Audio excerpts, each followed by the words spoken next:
বান্দা যখন সেজদা দেয় আল্লাহ তখন এরকম পিঠে মাথায় হাত বুলায় দেয়, হাত বুলায় দেয়, হাত বুলায় দেয়। আল্লাহ যেন কুদরতি হাত বুলিয়ে দেয় আর বলে, আনিস আচ্ছা আমার সেজদা দিছো, আমার কাছে আসছো, ঠিক আছে, ইরফা রাসাকা, মাথা তোলো বান্দা, বসো বসো। এবার বসাইয়া আল্লাহ নিজে সামনে আইনা আল্লাহ যেন সামনে রেখে বলে, আচ্ছা বান্দা বলো তো কিছু, আর কোনো কিছু বলার আছে তোমার? তো বান্দা বলে আত্তাহিয়াতু লিল্লাহ। আল্লাহ বলে, আচ্ছা আমার প্রশংসা করছো, মাশাআল্লাহ। এবার আর কিছু? এবার বলে আল্লাহুম্মা সাল্লি আলা মুহাম্মদ, আচ্ছা আমার বন্ধুর দুরূদ পড়ছো, খুশি হলাম। আর কিছু বলবা? তো এবার বান্দা বলে, মাওলা আমার মূল বিষয় হলো আমি আপনার সেজদা দিয়ে আপনার কাছে আসলাম, আপনার প্রশংসা আত্তাহিয়াতু বলে করলাম, আপনার বন্ধুর দুরূদ পড়লাম। মূল বক্তব্য হলো আল্লাহুম্মা ইন্নী যালামতু নাফসি যুলমান কাসীরা, আমি বড় বেশি নাফরমান মাওলা, আমার গুনাহ অনেক বেশি, আমি বেশি গুনাহ করে ফেলেছি। ওয়ালা ইয়াগফিরুয যুনুবা ইল্লা আনতা, এই শব্দের অর্থ হলো আল্লাহ, আপনি ছাড়া, আপনি ছাড়া মাফ করার কেউ নাই।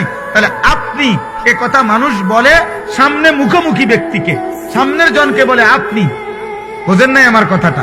মানুষ তুমি বলে কাকে? সামনের লোককে আপনি বলে। তো বান্দা যেন আল্লাহর মুখোমুখি, এই জন্য আল্লাহকে বলে আপনি ছাড়া মাফ করার কেউ নাই। ফাগফিরলি মাগফিরাতাম মিন ইনদিকা, আপনার নিকট থেকে মাগফিরাত দিয়ে আমাকে আপনি মাফ করে দেন। ওয়ারহামনি, আপনি আমাকে রহম করেন। ইন্নাকা আনতা, নিশ্চয়ই আপনি গফুরুর রহিম, আপনি মাফ করে নেওয়ালা, দয়াবান। আল্লাহ বলে, বান্দা এত কিছু বলে সেজদা দিয়ে আমার প্রশংসা করে আমার বন্ধুর দোয়া দুরূদ শরীফ পড়ে আমার মুখোমুখি, একদম মুখোমুখি থেকে তুমি যখন মাফ চাইছো, এমন মালিক আমি ফিরাইয়া দেই কেমনে? যা বান্দা মাফ। কি বললেন? কি বললেন? আল্লাহু আকবার। এই জন্যই এখন কি কইলো দোস্তে? আল্লাহু আকবার কইলো। এই জন্য নবী শিখাইছে এটা, যে নামাজি যেন কল্পনা করা উচিত যে আমি যখন পড়লাম ইন্নাকা আনতাল গফুরুর রহিম, এই সালাম ফিরাইবার পর্যন্ত, তো আল্লাহ যেন বলল যা মাফ করে দিলাম। এবার নামাজি সালাম ফিরাইয়াই যেন বলে উঠলো, এটাই সুন্নত, আল্লাহু আকবার বলা, অর্থাৎ এ কথা বলা যে আল্লাহ বড়, এই দুনিয়াবাসী আমার মালিক আমারে মাফ করে দিছে রে। এই জন্য সালাম ফিরাইয়া একবার কি বলে?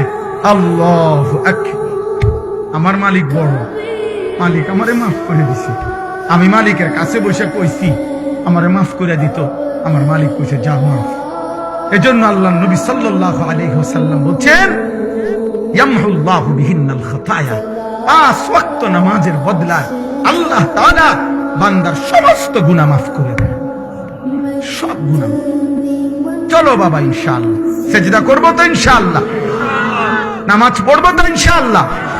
আল্লাহ তৌফিক দেন। যখনই যার সুযোগ হয়, প্রয়োজন হয়, চলে গেলে কোনো অসুবিধা নেই। কাজ থাকতে পারে, ক্লান্তি থাকতে পারে, শারীরিক দুর্বলতা থাকতে পারে, সারাদিন পরিশ্রম করছেন। এই দ্বিতীয় কথা হলো, সবগুলো মোবাইল হাতে ধরা যারা ভিডিও রেকর্ড করছেন, এগুলো বন্ধ করতে হবে। মোবাইল হাতে ধরে একজনও ভিডিও বা রেকর্ড করা যাবে না। আগেরটা তো একটু নরমে কইছি, এটা একটু শক্ত বলবো, তবে আশা করা যায় এটার উপরে আরেকটু শক্ত হবে। তার মানে ভিডিও করতে দেব না হাত ধরে, মোবাইল হাতে ধরে ভিডিও বা রেকর্ড করতে দেব না। যদি